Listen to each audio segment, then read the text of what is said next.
আজকে আমি ABTA test পেপারের এসি 210 পেজের প্রশ্ন ও উত্তর নিয়ে আলোচনা করব। প্রথমে আমরা আসি এমসিকিউ প্রশ্নে। আর্যাবর্ত শব্দের অর্থ কী? আর্যাবর্ত শব্দের অর্থ হলো আর্যরা ঘুরে বেড়ায় যেখানে। Option A. নাকো শব্দের সংস্কৃত প্রতিশব্দ কী?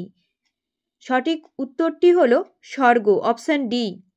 স্কন্দরাজ রচিত গ্রন্থটি হল অপশান ডি চৌর্যশাস্ত্র। অলিপর্বা বন থেকে আনা কাঠ কি করত? বিক্রি করত। Option C. স্তোত্র কথার অর্থটি হল স্তব। ভবসাগরের কর্ত্রী কাকে বলা হয়েছে? দেবী গঙ্গাকে বলা হয়েছে। Option B.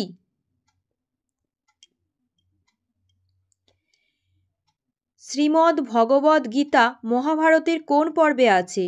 ভীষ্ম পর্বে আছে। Option A. নৈষ্কর্ম কিসের দ্বারা লাভ করেন? দেখো অপশান ডি নিষ্কাম কর্মের দ্বারা লাভ করেন। এরপর আসি নাট্যাংশে। বাসন্তিক স্বপ্নম অনুবাদটি কার? কৃষ্ণমাচার্যের। Option C. দবিয়সী শব্দের অর্থ কী? Option B দূরতর। বাসন্তিক স্বপ্নম শব্দে কোন সমাস হয়েছে? অপশান বি কর্মধারয় সমাস হয়েছে। অবনীপ শব্দটির অর্থ কী? অবনীপ শব্দটির অর্থ হল পৃথিবীর পতি। এরপর আসি সাহিত্যের ইতিহাসে। কোনটি ভাসের লেখা? চারু দত্তম। জয়দেবের পত্নীর নাম কি?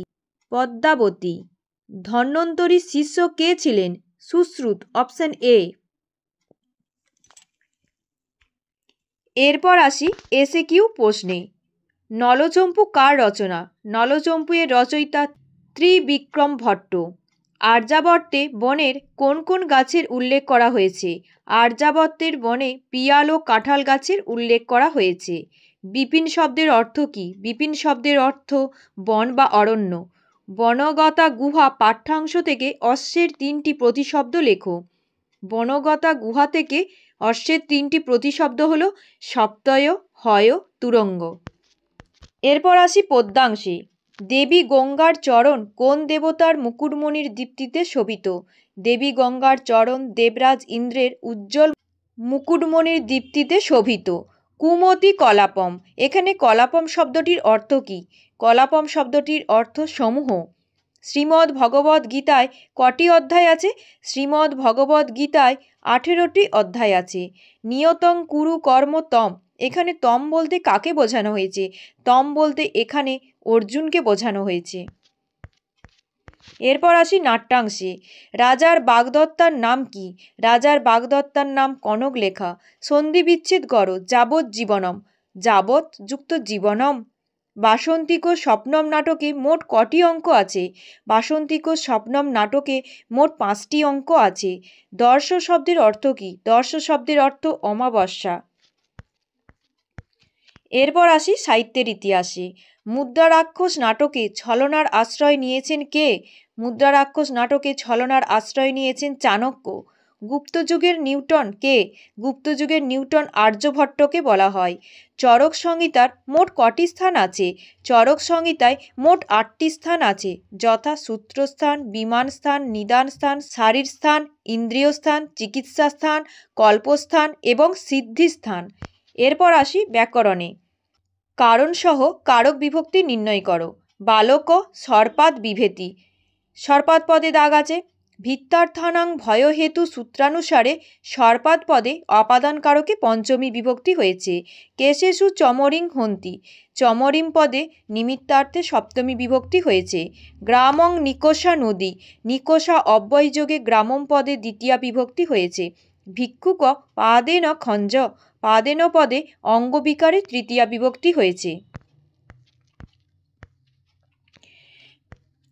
বিগ্রহসহ সমাসের নাম লেখো। প্রতিদিনম। দিনম দিনম অব্যয়ীভাব সমাস। ত্রিভুবনম। ত্রয়াণাং ভুবনানাং সমাহার দ্বিগু সমাস। যথাশক্তি। শক্তিম অনতিক্রম্য। অব্যয়ীভাব সমাস। এরপর আসি অর্থের পার্থক্যে।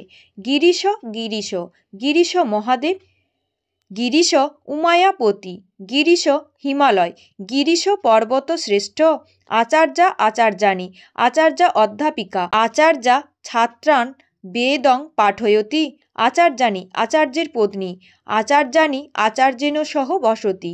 কবরা কবরী, কবরা বিচিত্রবর্ণ, কবরা ইয়ং সাটি, কবরী খোপা, কবরী নারীণাং ভূষণম। এরপর আসি এক কথায় প্রকাশে। ন সুখম অসুখম, পুনঃ পুনঃ রোদিতি, ররুদ্যতে, নদী মাতা যস্য স, নদীমাতৃক, ঘন ইব শ্যাম, ঘনশ্যাম, দশরথস্য অপত্যং পুমান, দাশরথী। পরিনিষ্ঠিত রূপটি লেখো। সহযুক্ত তুমুন, সহিতুম বা সরুম, প্রপূর্বক নম ধাতুর লপ, প্রণম্য, গঙ্গাযুক্ত ঢক, গাঙ্গেয়, মধুরযুক্ত ইমনিচ, মধুরিমন, যুক্ত তব্য, কর্তব্য,